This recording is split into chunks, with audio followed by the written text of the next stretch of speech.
Teaching staff کم ہے وہ نہیں دیا جا رہا. تو ایسا نہیں لگتا کہ حکومت تو خود چاہتی ہے کہ پہلے یہ مسئلہ پیدا کیا جائے اور پھر نجی شعبے کے حوالے کر دیا جائے؟ لیکن سر جب حکومت نہیں چلا سکی تو پرائیویٹ آدمی اس کو دیکھیں نا، اگر تعداد ہی کم ہے، ہم کہتے ہیں جی کہ ہمارے پاس یہاں پہ 400 ہونے چاہیے، تو پاس 80 بچے ہیں یا 70 ہیں یا 95 یا 100 ہے، تو وہ حکومت کا یہ نقصان ہو رہا ہے.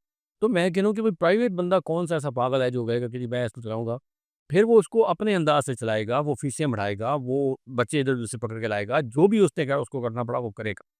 آپ بات کریں ہمیشہ ٹیچرس کی، میں فرنیچر کی بات کروں، فرنیچر کوئی نہیں، دیواریں کوئی نہیں، سیکورٹی کوئی نہیں، گیٹ کوئی نہیں، بجلی کوئی نہیں، پانی پینے کا پانی کوئی نہیں، کوئی ایک مسئلہ تو ہے نہیں. ایسے وہ بات سب یہ ہو رہی ہے کہ سر اگر ہماری پرائرٹیز کچھ اور ہے، ہماری ترجیحات کچھ اور ہے. اب آج اگر ہماری حالت یہ ہے تو اس کی وجہ بھی یہی ہے کہ آپ نے تعلیم کو بالکل پس پش ڈالا ہوا ہے. تعلیم کی ہمیں ضرورت ہی کوئی خاص نہیں ہے. ہماری کنٹریبیوشن جدید دنیا میں کیا ہے، اور ہم صرف وہی ابھی بھی وہی کچھ ہو رہا ہے کہ جی میں حالت بدل دوں گا، میں آپ کا وہ قسمت بدل دوں گا، میں تقدیر بدل دوں گا. بھائی تقدیر بدلی جائے گی میر صاحب تعلیم سے. ایسے بغیر تعلیم کے آپ اگر کوئی کہتا ہے جی اچھا وہ کیا دے گے، آپ کسی کو آٹا پکڑا رہے ہیں، کسی کو چینی پکڑا رہے ہیں، کسی کو کپڑے پکڑا رہے ہیں، تو اس سے تقدیریں نہیں بدلتی سر. ایسے تقدیر بدلتی ہے میر صاحب آپ کو تعلیم پہ باقاعدہ، اور جس طرح جدید دنیا جس طرف جا رہی ہے، جدید سلیبس جو ہے کریکولم، آپ کو قصے کہانیوں سے بھی نکلنا پڑے گا. آپ کو وہ پرانا معاشرتی علوم اور مطالعہ پاکستان اور جو دنیا جہان کے ہمیں پتہ نہیں کیا اس میں ملم ڈالا ہوا ہے، اس سے نکل کے جو جدید تعلیم ہے جس کی اس وقت ضرورت ہے اس طرف جانا پڑے گا. تب یا آپ کے حالات بھی بدلی جائے گی. اور اگر آپ اس کو پرائیورٹائز کر دیتے ہیں، کل آپ اس سے بڑی ذمہ ہو جاتے ہیں کہ ٹھیک ہے جی جو مرضی آپ کریں، تو آپ ایک اور جو ہے میں نہیں سمجھتا کہ کوئی صائب عمل ہے، یہ مزید تباہی کو ہے. میں کہا ٹھیک ہے جی، یہ وہ لوگ نعرے لگا رہے ہیں قسمت بدلنے کے لیے کہ جن کی اپنی ذہنی اور جسمانی صحت ایسی ہے کہ وہ اپنے کپڑے بھی نہیں بدل سکتے، لیکن عوام کے لیے وہ نعرہ لگا رہے ہیں کہ ان کی قسمت بدل جائے گی. چلیں جی، تعلیم سے آگے صحت کی طرف آ جاتے ہیں، اہم شعبہ ہے. اب موجودہ جو پنجاب حکومت ہے اس نے بی ایچ یوز اور آر ایچ سی یہ پہلے مرلے میں ان کو نجی شعبے کے حوالے وہ کرنے کا فیصلہ کیا ہے، کئی ہو چکے ہیں، اور اگلے مرلے میں ڈسٹرکٹ ہیڈ کوارٹرز بھی اس لسٹ میں شامل ہے. کس حد تک یہ احسن قدم ہے موجودہ حکومت کا؟ ایسے میرے صاحب مسئلہ یہ ہے کہ جو اسٹیک ہولڈر ہے، ہوں کیپٹلس کمیونٹی ہے، وہ ان پڑھ تو نہیں ہے، وہ پڑھے لکھے لوگ ہیں. آپ ان کے ساتھ بیٹھ کے کوآرڈینیشن کریں، ان سے بات چیت کریں کہ بھائی یہ اگر کوئی یہاں پہ کوئی پرابلم ہے، کوئی مسئلہ ہے، تو ہم اس کو اس طریقے سے ریزالو کر دیتے. آپ اگر پورے پنجاب میں اس وقت وہ پیرامیڈک سٹاف وہ درما دے رہا ہے. بند ہے، ایمرجنسی میں بھی آپ کو نہیں کوئی ڈاکٹر مل رہا، کوئی پیرامیڈیکل اسٹاف نہیں مل رہا، کوئی دوا ٹیکہ گولی نہیں ہو رہی، تو پھر آپ سمجھ لیں نا کہ آپ غلطی پر ہیں. لیکن اس میں کون سی ترمیم تو کسی چیز کا حل نہیں ہے سر. ایسے اگر آپ اپنی جگہ پہ ٹھیک بھی ہیں، میں سمجھتا ہوں کہ یار میں جو کر رہا ہوں یہ ٹھیک کر رہا ہوں، لیکن اگلا جو بندہ ہے جو وہ میرے ساتھ جو جن کا یہ مسئلہ ہے، جن کو جو اسٹیک ہولڈرز ہیں، وہ کہتے ہیں کہ نہیں بھائی آپ کا طریقہ کہاں غلط ہے، کیا آپ غلطی پر ہیں. تو میں کوئی وہ تو نہیں ہے کہ بھائی میں جو پھر آپ گورنمنٹ نے فیصلہ کر دیا یہ خدا نخواستہ کو قرآن دی تو نہیں ہوگی. اب بھائی آپ کو ریویو کرنا چاہیے، آپ ان سے بات چیت کریں کہ بھائی اگر آپ کیا چاہتے ہیں، آپ ہمیں بتائیں، ہمیں تو مسئلے کا سولوشن چاہیے. گورنمنٹ سے وہ مجھے اسے سمجھ نہیں آتی کہ گورنمنٹ بجائے مسئلے کو حل کرنے کے وہ کیوں اس بات پہ اڑ گئی ہے کہ کسانوں کا مسئلہ ہے تو جی 4-5 ہزار کسان ہیں ہم، باقی ہمارے پاس بھائی یہ 12 کروڑ کا صوبہ ہے، 12 کروڑ کا صوبہ بھی آپ کی ذمہ داری ہے، 5,000 کسان بھی آپ کی ذمہ داری ہے. اگر 5,000 کسان گندم نہیں اگائے گا، 12 کروڑ کا صوبہ سفر کرے گا. آپ سکون سے پھر نہیں بیٹھ سکتے کہ آپ یہ بات کر دیں کہ جی 4-5 ہزار کسان ہی ہے نا جی. بھائی 4-5 ہزار کسان 12 کروڑ لوگوں کو پال بھی تو رہے ہیں. پھر اس حساب سے اگر آپ بات کرتے ہیں تو یہ گندم اگاتے ہیں تو یہ 12 کروڑ کھاتے ہیں نا. اگر یہ گندم اگانا بند کر دیں گے تو پھر ان 12 کروڑ کو بھی کچھ نہ کچھ حرج لگے گی نا سر. تو اس لیے یہ نہیں ہو سکتا کہ بھائی میں 12 کروڑ دیکھوں گا 5 ہزار کسی کھاتے میں نہیں ہے. آپ ان 5 ہزار کا بھی ذمہ دار ہیں، آپ اس 12 کروڑ کے ذمہ دار ہیں. ابھی جو بات ہو رہی ہے صحت کے حوالے سے، آپ گورنمنٹ جو ہے وہ ریاست وہ کہتے ہیں ماں کی طرح ہوتی ہے، یا تو ماں سوتیلی وہ سوتیلی ماں کی جیسے بھی نہیں ہے نا، کہ بھائی جو ڈاکٹرز ہیں پیرامڈکس وہ بھی اس ریاست کے بچے ہیں. ان کو پھر آپ نے کس کھاتے میں ڈالا ہے؟ اگر ریاست ماں ہے، عوام کی وہ ریاست ماں ہے، تو ڈاکٹرز کی بھی ریاست کو ماں بننا چاہیے اور سوچنا چاہیے کہ بھائی جو ہم یہ کر رہے ہیں اگر اس سے کوئی پرابلم کریٹ زیادہ ہو رہی ہے، لوگوں کو مسائل میں زیادہ اضافہ ہوگا، تو یہ کوئی میرا نہیں خیال کہ اس کو آپ یوں آڑ جائیں اور لوگوں کو جی ہم جو نکلے گا اس میں ہم نے ماریں گے اس کو. عجیب قسم کے وہ پولیس لاٹھی چارج ہے وہ یہ بالکل غلط عمل ہے اور اس پہ ان سے بات چیت کرنی چاہیے کہ اور ڈاکٹرز کو مطمئن کیا جائے سر. بیکھا ٹھیک ہے جی، جو بھی متعلقہ لوگ ہیں، اسٹیک ہولڈرز ہیں، ان سے بات چیت کی جائے. پیرامیڈک سٹاف ہے، ان کی تو بڑی تعداد ہے، وہ سراپا احتجاج ہے، دھرنے دے رہے ہیں، ہر جگہ احتجاج کر رہے ہیں کہ اس سے عمل کو روکا جائے. بہتری کے لیے کوئی اور تجاویز بھی ہو سکتی ہیں. ملک صاحب بھی یہ B H U, R H C ایسے متعدد ایسے ہیں کہ جن کے لیے اہل علاقہ نے وہ زمینیں مفت دے رکھی ہیں. بہت سے ایسی سرکاری جو منصوبے ہوتے ہیں ان کے لیے. اچھا، جب انہوں نے یہ مفت دی تھی اہل دہی نے، تو ان کے تو ذہن میں یہی تھا کہ سرکار یہاں ہاسپٹل بنائے گی، ہمیں فائدہ ہوگا، مفت کے دوائیاں ملیں گی. تو اب جب یہ نجی شعبہ آئے گا، شاید شروع میں تو کوئی مفت ہو، آگے چل کے تو یہ مفت کا کام تو ختم ہو جانا ہے. دیکھیں مرزا صاحب، پھر وہ جو آپ ایک بندہ اپنی زمین جو ہے قیمتی زمین دیتا ہے کہ بھائی اس میں فلاحی مقصد کے لیے، اور مقصد پیچھے ہوتا ہے کہ یار یہ جائزی کے لیے دے رہا ہوں، میں انسانیت کی فلاح کے لیے دے رہا ہوں، ثواب کے لیے دے رہا ہوں، اور اگلے آخرت میں مجھے یہ کام آئے. مقصد تو یہ ہوتا ہے. عزیز جب اس پہ لوگوں کی کھال اتاری جائے گی، پرائیویٹ اگر کوئی بندہ آ کے بیٹھتا ہے، فار ایگزامپل کوئی اور ڈاکٹر بھی آتا ہے یا کوئی گروپ آ جاتا ہے یا کوئی ہاسپٹل لے لیتا ہے، وہ آ کے وہ تو اپنی مرضی سے کام کرے گا. وہاں سے لوگ نکلتے ہوئے بددعائیں دیں گے تو پھر آپ کو فائدہ آخر میں تو نہیں ہوگا نا. فائدہ تو تب ہونا ہے جب لوگ کہیں کہ یار شکر ہے کسی نے یہ پانی کا کولر یہاں پہ رکھا ہے، کچھ جگہ بنائی ہے، کوئی بیٹھنے کی جگہ ہے، مناسب پیسوں میں یہ پیسے نہیں دیے جاتے. پھر تو بات میں سمجھتا ہوں کہ ریاست اپنی ذمہ داری سے کیوں نہیں سر وہ اپنے سر سے اتارنے کے چکر میں پڑ گئی ہے. یہ صحت، تعلیم، یہ بنیادی ذمہ داری انسان کی ضرورت ہے اور یہ ریاست کی ذمہ داری ہے. اس سے کیوں وہ فرار حاصل کرنا چاہ رہے ہیں جی کہ ہم اس کو پرائیویٹ کر رہے ہیں؟ کیوں بھی پرائیویٹ کر رہے ہیں؟ آپ لوگوں سے ٹیکس اکٹھا کرتے ہیں، میں اور آپ ٹیکس دیتے ہیں ساتھ. ہم ایک ایک چیز پہ چلیں، ڈائریکٹ کے علاوہ انڈائریکٹ جو بہت ٹیکسز ہیں، ہر چیز پہ آپ ٹیکس دے رہے ہیں. تو ٹیکس میں کم از کم اتنی تو ہمیں وہ چھوٹ دیں. اور 2-4 دن پہلے ہمیں دیکھ رہے تھے کہ وہ کہیں جاپان میں وہ ٹول پلازا جو ہے وہ خراب ہو گیا، تو وہ انہوں نے کہا بھائی آپ لوگ گھر کے لیں، شام کو آپ اپنے موبائل سے ڈیجیٹل پیمنٹ کر دیں. تو وہ یہ تھا کہ 94% لوگوں نے گھر جا کے رات کو وہ پلازے پہ پیمنٹ کر دی، اپنا ٹیکس جو تھا ان کو پے کر دیا. 6% لوگ رہ گئے. ارے وہ کہا جا رہا تھا جی بڑی ایماندار قوم ہے جی، دیکھیں جاپانی انہوں نے کلمہ بھی نہیں پڑھا، لیکن اتنے ایماندار ہیں کہ وہ 94% لوگوں نے وہاں سے پلازے سے گزر گئے، سڑک سے گھر جا کے ٹیکس پے کر دیا. یہاں روزانہ جھگڑا ہوتا ہے، کبھی پلازا اٹھا کے ادھر پھینک رہے ہیں، کبھی پلازا اٹھا کے ادھر پھینک رہے ہیں، پرچے ہو رہے ہیں، ٹھیکیدار کے ساتھ لڑائی جھگڑا ہو رہا ہے. وجہ کیا ہے؟ لوگوں کو ٹرسٹ نہیں ہے. لوگ کیسے بھائی میں پیسے دوں کیوں دوں، مجھے آپ اس کے اگینسٹ کیا دے رہے ہیں سر؟ تو جب آپ ٹیکس پیئر کو، لیکن نا ان کو جاپان اگر لوگوں نے دیے تو انہیں پتا تھا کہ بھائی ہمارا پیسہ ضائع نہیں ہوگا، ہمارا پیسہ ہماری صحت پہ، ہماری تعلیم پہ، ہمارے ملک میں وہ خرچ ہوگا. ہمارے لوگوں کو اعتماد نہیں ہے، ٹرسٹ ہی نہیں ہے. کہ وہ ٹرسٹ اسی وجہ سے نہیں ہے کہ تعلیم کی سرکاری وہ بھی اپنے پرائیویٹ کر دی. اچھا ٹیکا گولی کو مل جاتا sir T H Q D H Q سے، وہ بھی آپ پرائیویٹ کرنے جا رہے ہیں. اب لوگوں کو یہ پتا ہے کہ بھائی میرا بھالی وارث اللہ کے سوا کچھ کوئی نہیں ہے، تو پھر پیسے آپ کس بعد میں ہم سے بٹور رہے ہیں؟ بیکھا ٹھیک ہو گیا. ملک صاحب، حکومت کا یہ موقف ہے کہ یہ جو ادارے ہیں، چاہے تعلیم ہے، صحت ہے، یہ ادارے ٹھیک نہیں چل رہے تھے، یہ نجی شعبے کے حوالے کیے. تو کچھ سربراہ یہ بھی کہتے ہیں کہ حکومت بھی ٹھیک نہیں چل رہی، تو پھر اس کو بھی نجی شعبے ضرورت. وہ صحیح ہے، کسی اور ملک سے بات کرتے ہیں. لیکن میرے صاحب اگر میری انگلی یہ خراب ہے تو مجھے یہ آپ کسی اور کو تو نہیں دے رہی نا، کاٹنا نہیں ہے اس کو، اس کا علاج کرتا ہے. ویسے حکومت کس مرض کی دوا ہے سر؟ اگر آپ نے اگر سمجھتے ہیں کہ غلط چل رہے ہیں تو آپ نے ٹھیک کرنا ہے ان کو. یہ تو نہیں ہے کہ آپ کہہ رہے ہیں اس طرح سے یہ آفی ٹرین کا ڈبہ کیونکہ چوری ہوتی ہے تو آفی ڈبے میں آفی ڈبہ ہی نہیں ہوگا. آپ نے کرتے کرتے پوری ٹرین ہی آپ نے ڈھونڈی کر دی اور ایک انجن رہ گیا. جب آپ نے کہا کہ یہ لاسٹ ڈبے میں چوری ہوتی ہے تو منسٹر صاحب نے کہا جی آفی، اس نے ایک کہاوت بنی ہوئی ہے کہ جی منسٹر صاحب کے پاس جب مسئلہ گیا کہ سر آخری ڈبہ جو ہے نا بڑی چوری الرٹ کر دیں، یہ پیچھے ہوتا ہے. انہوں نے کہا یار آخری ڈبے کو ہٹا، ٹھیک ہے، وہ کرتے کرتے سے انجن رہ گیا. تو بھائی جب آپ نے اگر آخری ڈبے میں چوری ہوتی ہیں تو آپ نے وہاں پہ گارڈ بٹھانے ہیں، وہاں پہ ترتیب بنانی ہے، نظام بنانا ہے. یہ کون سا طریقہ ہے کہ جی پنجاب کے ڈاکٹرز میں بیچارے وہ سراپا احتجاج بنے ہوئے ہیں، اسی طرح ٹیچر بن جائیں گے.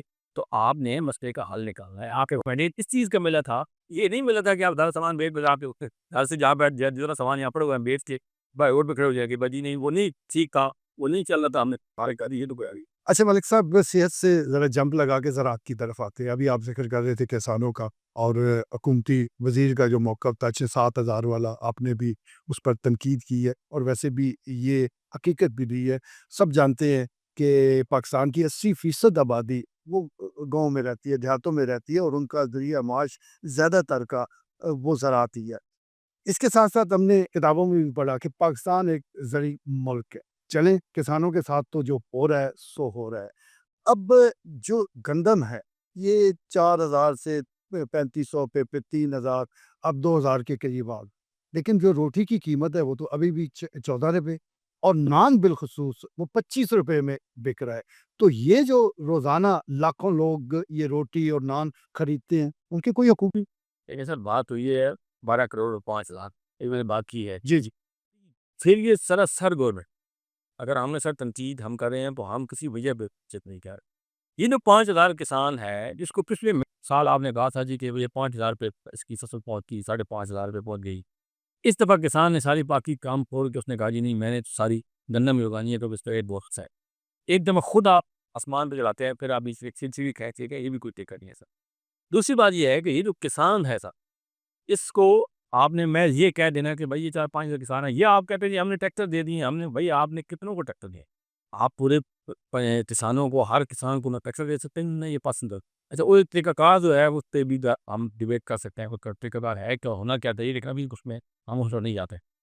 اس کسان کو سر جی جو ٹریکٹر کا ریٹ ہے وہ 5,000 5.5 4.5 اس کے لگ بھگ وہ بٹا اور بجائی وغیرہ بھی کروا سکتے کو آپ حال چال چلاتے وہ ہیں۔ اس کے بعد ڈیزل بجلی آپ نے دیا، اس کے اگینسٹ دیکھیں نا کہ آپ نے کسان کو دیا کیا، کتنا آپ نے اس کو سہولت دی ہے کہ آپ اسے کہتے ہیں کہ نہیں یار اپنی بزنس جو ہے وہ اس میں اسی کسان نے اسی میں سے اس کا ڈیزل کا بھی خرچ نکالنا ہے، بجلی کا بھی بل نکالنا ہے، ٹریکٹر کا بھی خرچہ نکالنا ہے، اپنا بھی نکالنا ہے، اپنے بچوں کا سال بھر کے اس نے اپنے دانے کے بھی الگ کرنے ہیں، وہ سارا کچھ کر کے پھر وہ مارکیٹ میں لے کے آتا۔ اب یہ اس کو کہہ دے رہا ہے کہ بھائی تھا تو 2,000 میں دینی تو دے دیں۔ اب نیکسٹ ٹائم پھر آپ کیا توقع کر رہے ہیں کہ یہ کسان جو ہے یہ جس کو آپ 4-5 ہزار بڑے حکارت سے آپ کہہ رہے ہیں کہ 4-5 ہزار کسان ہے، اب کیا توقع کر رہے ہیں کہ یہ نیکسٹ ٹائم اتنی گندم دوبارہ پھر یہ کاشت کرے گا یا دوبارہ اس طرف جائے گا؟ اس کو وہ سوچ رہا ہے کہ بھائی میں کوئی گوبھی لگا لوں، کوئی ٹنڈے لگا لوں، میں کوئی اس قدر کی فصلیں سوچ لوں، میں یہ جو لہسن ہے یہ کاٹ کر لوں، پیاز کر لوں، اور اس وہ بھائی وہ بہت زیادہ فائدہ مند ہے۔ میں سمجھتا ہوں یہ جو ہمارے محسن ہیں یہ کسان جو ہے کہ یہ گندم اگا رہے ہیں، گندم دیکھیں آپ کی بیسک نیڈ ہے، ویسی ہی ہے، اس کے بغیر کوئی سروائیول آپ کا نہیں ہے کہ آپ کہیں گے کہ گندم کی جگہ پہ ہم جو ہے وہ بریڈ کھا لیں گے یا کوئی ہم پیزے کھا لیں گے، یہ پاسبل نہیں ہے۔ آپ ان لوگوں کو فیسیلیٹیٹ کریں، ان کا خیال کریں، ان کو بجلی پانی کوئی اس کی کوئی اسکیم بنائیں، کوئی ترتیب بنائیں سر، اور تاکہ کم از کم آپ کو یہ بھی لوگ مطمئن ہو۔ اب میں کہتا ہوں کسان مطمئن نہیں ہے، اچھا ہمارا ٹیچر استاد وہ مطمئن نہیں ہے، اسٹوڈنٹ مطمئن نہیں ہے، ڈاکٹر مطمئن نہیں ہے، عام کمیونٹی مطمئن نہیں، تو پھر آپ گورنمنٹ جو اگر آپ یہ بھی کہہ رہے ہیں کہ نہیں کہ ہم پھر آپ بڑے تبدیلی لا رہے ہیں، سال ہمارے کارکردگی کی تعریف بھی کریں، مجھے بتا دیں ہم کس چیز بتا میں کہ ٹھیک ہے جی، مطمئن اگر ہے تو حکمران مطمئن ہے پوری طرح، اور ان کو یہ لگتا ہے کہ وہ ڈیلیور کر رہے ہیں اور لوگوں کو بڑا لیکن M N A M P A مطمئن نہیں ہے۔ اگر وہ ہم بات کریں گے جو ادھر تو پھر بہت سے لوگ ہم سے دو سمندرات ہو جائیں گے۔ اگر ان کی میں باتیں بتاؤں کہ جو ہم سے وہ پرسنل کرتے ہیں ہمارے حالات کیا ہیں، کہ اوپر ہمارے ساتھ کیا ہو رہا ہے، وہ یہ کہتے ہیں جناب کہ ہماری کوئی رائے سنی نہیں جا رہی، ہماری بات کا کوئی وزن نہیں ہے، ہمیں کوئی پوچھتے ہی نہیں ہے۔ ہم ایک دفعہ جاتے ہیں کچھ سوال وغیرہ کروا کے سی ایم صاحب سے ایک دفعہ مل لیں سی ایم یا پی ایم سے، دوسری دفعہ جائیں کہتے ہیں بھائی تو کون جاؤ گھر جاؤ۔ بالکل جی ایسے ہی ہوتا ہے، اور یہ ہمیں سبق دیتا ہے کہ 45 اور 47 کا فرق جان کر جیو، بس صورتحال کچھ ایسی ہی ہے، اب کیا کیا جائے۔ بہرحال کسانوں کے معاملات ہیں اور اس کو سنجیدہ لینا چاہیے۔ وہ جو ریاست ہے، جو حکومت ہے، کوئی ضد نہیں ہے، اگر آپ ان کے حقوق کا تحفظ نہیں کر سکتے تو لا محالہ ان میں مایوسی پیدا ہوگی۔ ملک صاحب چلیں کھیت سے کھلیان اور یہ سڑکیں اور یہ سارا معاملات تو پہلے ماضی میں بھی دیکھتے رہے۔ اب سڑکوں کے ٹاپک کی طرف آتے ہیں، بالخصوص ضلع چکوال میں متعدد تو ایسی ہیں جو سرے سے شروع نہیں ہوئی، کئی ایسی ہیں جو شروع ہوئی اور ختم ہونے کا نام نہیں لے رہی، اور کئی ایسی ہیں جو PWD کے کھاتے میں ڈال کر اس کو دفن کر دیا گیا۔ یہ جو سڑکوں کا جال بچھانے کی بات اکثر حکومت کرتی رہتی ہے، یہ ہم کس جال میں آ گئے؟ صاحب وہ گزار ہے کہ ہر شاخ ڈلو بیٹھا ہے انجام گلستان پہ آؤ۔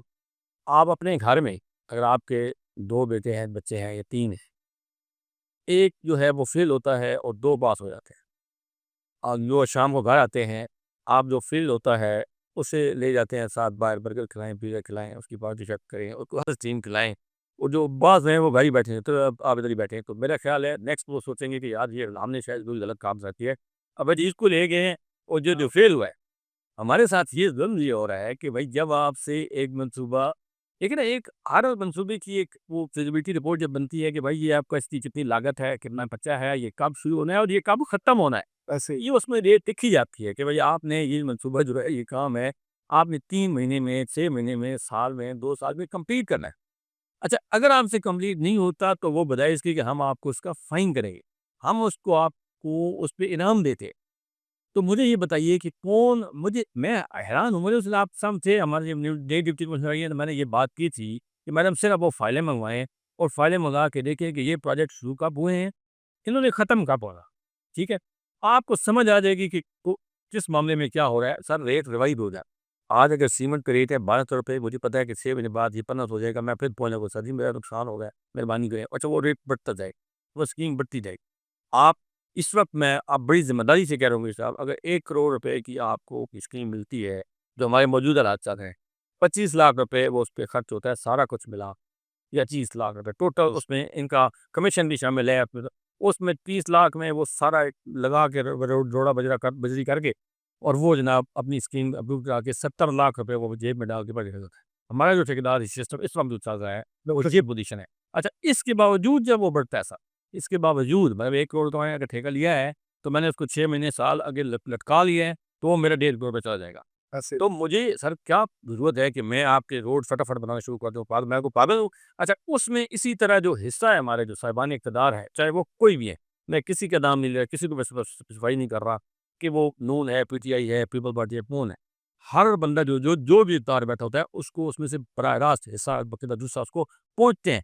اب جب مجھے پتا ہے کہ میر صاحب یہ آپ نے جو ٹیبل رکھا ہوا ہے یہ آپ نے بنانا ہے تو مجھے آج بنائیں گے 4000 مجھے ملے گا، لیکن اگر آپ پرسوں بنا دیتے ہیں تو مجھے 6000 ملے گا، تو میں کہوں گا میر صاحب خیر ہے آج آپ چاہے سے کہہ جائے اس کو پرسوں تک کا لے کے پرسوں کہیں گے تو ہمیں اگر 8000 رہا ہوگا میں کہوں گا یار 2-4 دن اور لے، کوئی مسئلہ نہیں ہے۔ میر صاحب یہ ظلم ہو رہا ہے کہ آپ دیکھ لیں اس وقت ہماری چکوال سے امیر پور منگڑ بھی اتنی ذلیل ہو رہے ہیں لوگ، اتنی خلقت، میں نے کہ 2 جو ہمارے ایم پی صاحب ان سے پرسنلی میں نے گزارش بھی کی ہے کہ یار خدا تو واسطہ اس جو ہمارا یہ پنوال روڈ ہے اس میں چونکہ ابھی کالج ہے ہمارا ایک وائٹ کا پنوال جی جی کالج ہے، بچے تو بیچارے صبح 2 دفعہ ان کو آنا جانا پڑتا ہے، پروفیسر ٹیچر سارے آتے ہیں، تو اس کو کم از کم اتنا کر دیں کہ یار قابل استعمال آ رہے۔